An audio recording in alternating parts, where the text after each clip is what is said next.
Yo, DH Nation, shout out to you, man. It's been a minute. Anyway, let's get into it. So I had a lot of thoughts about Creature Commandos, but I trust James Gunn with Superman.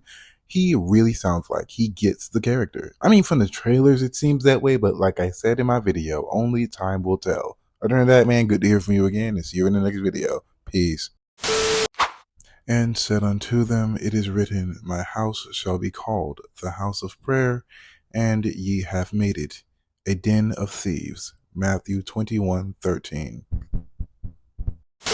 So, Transformers 1. I'm not gonna lie, this movie had no reason to go this hard. Like, for no reason at all. Like, this movie was like a random gem in the sea of garbage. You feel me? The movie was so good.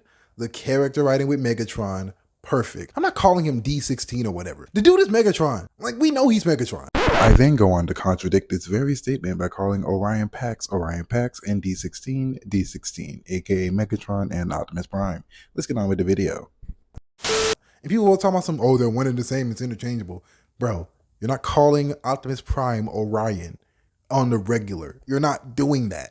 You're not doing that. You're going to call him Optimus Prime, and I'm going to call this man Megatron. And you're going to sit with that and deal with it. But now to talk about the movie, yeah, no, the plot was pretty good. It was pretty much like the rise and fall of certain characters, i.e. Orion becoming Optimus Prime, D16 becoming Megatron, and all of these things. I really hope I'm not saying that wrong. Like, I hope I'm not getting the two confused. I know I'm not, but I'm just trying to make sure. Because you know someone's going to be in my comments typing away. And I get it, honestly. But I think aside from that, yeah, man, it's great. Like, honestly, their main op is Sentinel Prime, which is cool. For me, it's like kind of a throwback because I remember the OG from like the Michael Bay films. Yeah, for me, Sentinel Prime is just a slimy weasel, and like apparently he's that way in every verse. A slimy, weaselly bastard just does what he needs to get ahead and get what he wants. And honestly, they made him so easy to hate.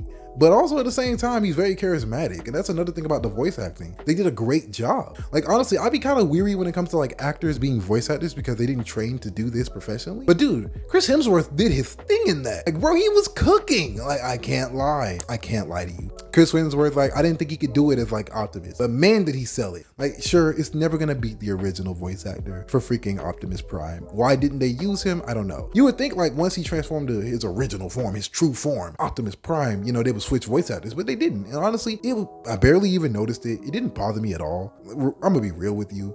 We even get to see B, like Bumblebee, like in his, you know, up and coming years. And honestly, I hated him. And it's crazy because Bumblebee is my favorite Transformer of all time. Like, it's literally no one else. It's just Bumblebee. Favorite, again, I'm spoiled because of Michael Bay. Say what you want about his movies, man, but he did it right when he came to the Transformers. I'm gonna be real with you. It's just when he got to the human characters, I'm like, no. And I'm glad that this Transformers movie stayed on Cybertron because we don't get much of Cybertron. Like, we really don't. Like, we hear about the fall of Cybertron so many times and how Megatron destroyed the planet, how he fucked it up. Basically, he's Optimus's General Zod. I like it. I like the vibe. I like their duality. I like the fact that they were always like, you know, rivals and friends way back when. And we get to see that part of their story because there's so much there. Feel me? The Transformers are old.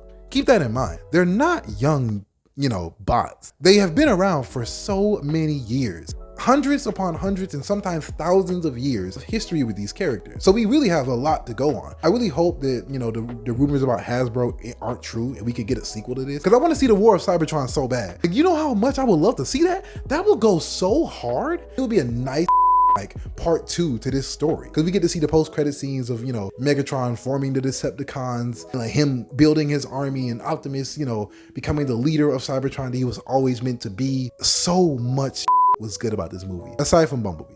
Again, Bumblebee sucked in this movie.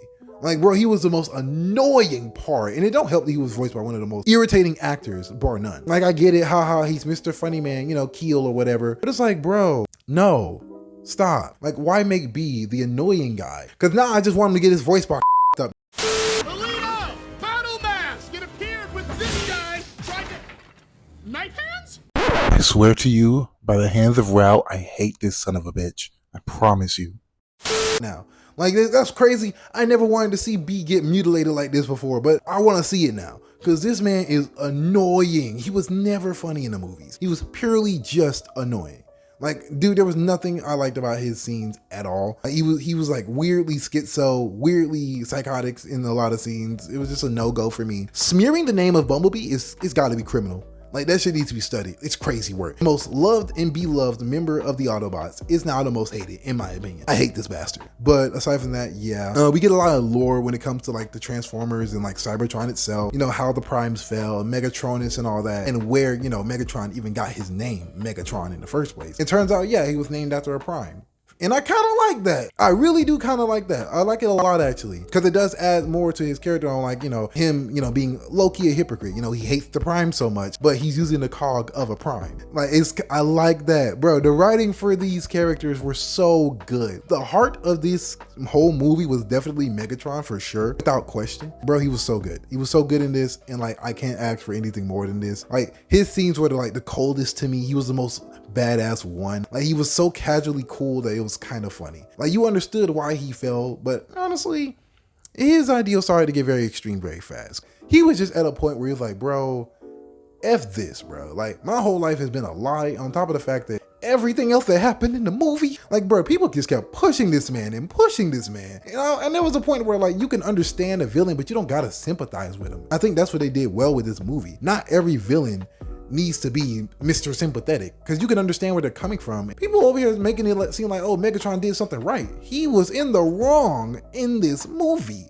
and we all need to admit that. Dude literally wanted to say F the establishment, F the entire fucking system that's been around for eons in solar cycles, just cause this one guy effed it up. So now we gotta burn it all down, and oh, now I'm the leader. Like, he's a selfish guy at the end of this movie. He is. Like, he's not in it for like the greater good of people. He literally just wants vengeance because of what happened to him, and how he took the betrayal personally. It wasn't like, oh, I got to do this for the people, because that's Optimus's thing. That's what his whole goal, the whole movie was to, you know, have Sentinel pay for his crimes with justice and due process. Megatron wanted to off this guy just because, oh, you betrayed me. I was your ride or die. And he was a Sentinel meat muncher for the whole movie. He was like, he would never. Oh my God, my glorious King Sentinel. How could you? You would never betray us. Like, he was down for the cause. He was down staying in his place, staying in his station. And when he realized his station was a lie put on him for greed's sake, he kind of flipped the script. You feel me? And like, damn, dude, like, they cooked. But yeah, aside from that, yeah, the action was pretty good too. Like, personally, not too much going on. It was just like, yeah, the action scenes that needed to happen happened, but it was really more like world building and more of a character study for the most part. And I kind of liked it for that. The action scenes were great. We got a lot of, pre Decepticon evil guys, the Spider one being a prime example. It gave me flashbacks to, like, remember like in Transformers Prime, whatever, that's arachnid type of, like, Decepticon. Yeah, that's what she gave me vibes of. I don't know if that's the same character. It might be, to be honest with you, because I don't know how many like spider-like Transformers exist on Cybertron. Aside from that, yeah, seeing Starscream, get choked out is kind of crazy. And it's crazy because, like, Starscream was like kind of a badass in his own right, just to get bitched out by Megatron. And you know what I'm saying? Every canon event needs to happen. You feel me? Like, we can't break canon too much. So yeah, sorry Starscream, you're cooked, but you're cooked. But aside from that, yeah, I mean, it was a great movie. I enjoyed my time watching it. I had a lot of fun watching it, and it was just a great movie. Honestly, if I had to rank it, I'm gonna give it like an 8 out of 10. I don't do too many rankings anymore. But yeah, it was a good movie. Anyway, I'll see you guys in the next video. Peace.